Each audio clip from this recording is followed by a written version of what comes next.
YCP హయాం నాటి TDR బాండ్ల కుంభకోణంలో బాధ్యులపై చర్యలు తీసుకోకపోవడం విమర్శలకు తావిస్తోంది. ఆధారాలున్నా రెండేళ్లుగా విచారణ పేరిట కాలయాపన చేస్తుండడం అనుమానాలకు ఆస్కారమిస్తోంది. కోట్లు కొల్లగొట్టిన అప్పటి కీలక నేతలు, అధికారులు కులాసాగా తిరుగుతుంటే చర్యల పేరుతో ఫైళ్లే కదలకపోవడం వ్యవస్థ వైఫల్యాన్ని బట్టబయలు చేస్తోంది. కూటమి ప్రభుత్వం ఏర్పడి రెండేళ్లవుతున్నా వైసీపీ హయాం నాటి టీడీఆర్ బాండ్ల కుంభకోణం బాధ్యులపై చర్యలు కనిపించడం లేదు. రోడ్ల విస్తరణలో స్థలాలు కోల్పోయిన వారికిచ్చే టీడీఆర్ బాండ్ల జారీలో అప్పటి మంత్రులు, ఎమ్మెల్యేలు, మేయర్లు, డిప్యూటీ మేయర్లు, మున్సిపల్ చైర్మన్లలో కొందరు తమకు అనుకూలమైన కమిషనర్లు, పట్టణ ప్రణాళిక అధికారుల ద్వారా చక్రం తిప్పి కోట్లు కొల్లగొట్టారు.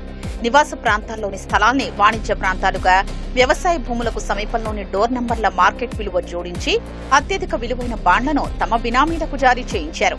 ఈ కుంభకోణంపై విజిలెన్స్, సిఐడి విచారణ రెండేళ్లుగా కొనసాగుతూనే ఉంది. శాఖపరమైన విచారణ నివేదికలు బుట్టదాఖలయ్యాయి. కోట్లు కొల్లగొట్టిన వైసీపీ నేతలు దర్జాగా తిరుగుతుంటే వారి అక్రమాలకు సహకరించిన కమిషనర్లు, పట్టణ ప్రణాళిక అధికారుల్లో అత్యధికులు ఇప్పటికీ ప్రాధాన్య పోస్టుల్లోనే వైభోగం అనుభవిస్తున్నారు.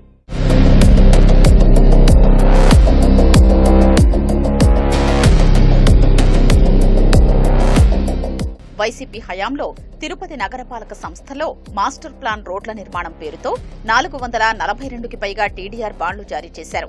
వీటి విలువ 700 కోట్లకు పైగా ఉంటుందని అంచనా. వీటిలో భారీగా అక్రమాలు జరిగాయి. గత ప్రభుత్వంలో ఇద్దరు కమిషనర్లు, మరో డిప్యూటీ సిటీ ప్లానర్, ఇంకో అసిస్టెంట్ సిటీ ప్లానర్, అప్పటి ప్రభుత్వ పెద్దలు, ఎమ్మెల్యే, పట్టణాభివృద్ధి సంస్థ చైర్మన్ కనుసన్నల్లో నిబంధనలకు విరుద్ధంగా కోట్ల విలువైన టీడీఆర్ బాండ్లు జారీ చేశారు. రోడ్ల నిర్మాణానికి సేకరించిన నివాస ప్రాంత స్థలాల్ని వాణిజ్య ప్రాంతంలో ఉన్నట్లు చూపి అదనపు లబ్ధి చేకూర్చారు. అప్పట్లో ప్రభుత్వ పెద్దలతో అంటకాగిన ఇద్దరు కమిషనర్లు ఇప్పుడు జిల్లా, రాష్ట్ర స్థాయిలో కీలక స్థానాల్లో ఉన్నారు.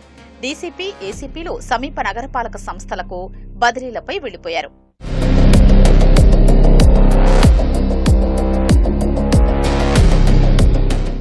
విశాఖలో రోడ్ల విస్తరణకు నగరపాలక సంస్థ 2019-24 మధ్య 600 కోట్ల విలువైన 50కి పైగా టీడీఆర్ బాండ్లు జారీ చేసింది. వైసీపీ పాలనలో అన్ని తామై వ్యవహరించిన ఇద్దరు ప్రభుత్వ పెద్దలు చెప్పిందే తడవుగా నగరపాలక సంస్థ అధికారులు టీడీఆర్ బాండ్లు జారీ చేశారు. నగరంలో ప్రధాన కూడలిలోని భారీ బహుళ అంతస్తుల నిర్మాణంపై పలు ప్రైవేటు సంస్థలకు కోట్ల విలువైన బాండ్లు ఇచ్చేశారు.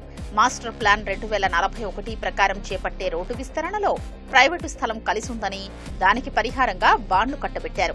నగర శివారు ప్రాంతాల్లో మరో 2 ప్రైవేటు సంస్థలు అభివృద్ధి చేసిన లేఅవుట్లలో రోడ్ల నిర్మాణానికి కూడా అడ్డదారిలో టీడీఆర్ బాండ్లు ముట్టచెప్పారు.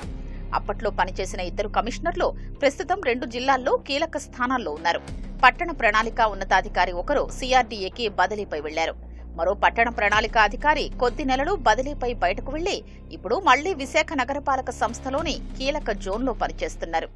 తణుకు పురపాలక సంఘంలో 63 కోట్ల 24 లక్షల విలువకు బదులు ఏకంగా 754 కోట్ల 67 లక్షల బాండ్లు ఇచ్చేశారు. వైసీపీ ప్రభుత్వంలోని ఓ మంత్రి సిఫార్సులతో అధికారులు నిబంధనల్ని తుంగలో తొక్కారు. ఒకచోట స్థలాలకు వేరే ప్రాంత డోర్ నంబర్లలోని అధిక విలువ ఆధారంగా బాండ్లు జారీ చేసి భారీగా లబ్ధి చేకూర్చారు. దీనికి సంబంధించి అప్పట్లో ఓ కమిషనర్, మరో ఇద్దరు పట్టణ ప్రణాళిక అధికారులపై చర్యలు తీసుకుని చేతులెత్తేశారు. సూత్రధారులు, పాత్రధారులెవరో ఇప్పటికీ తేల్చలేదు. గత ప్రభుత్వంలో విజయవాడ, గుంటూరు ఇలా అనేక చోట్ల టీడీఆర్ బాండ్ల జారీలో భారీగా అక్రమాలు జరిగాయి. వైసీపీ హయాం నాటి టీడీఆర్ బాండ్ల కుంభకోణంలో ఉన్నతాధికారుల పాత్రపైన అనుమానాలు ఉన్నాయి. పురపాలక, పట్టణాభివృద్ధి శాఖ, పట్టణ ప్రణాళిక విభాగం ఉన్నతాధికారుల ఒత్తిళ్లతోనే పురా నగరపాలక సంస్థల్లో బాండ్లు జారీ చేశారనే ఆరోపణలున్నాయి. పట్టణ ప్రణాళిక విభాగంలో ఉన్నతాధికారిని ఒకరు ఇప్పటికీ అదే స్థానంలో కొనసాగుతున్నారు. తిరుపతిలో జరిగిన కుంభకోణంపై శాఖాపరమైన విచారణ ఆమెకే అప్పగించారు.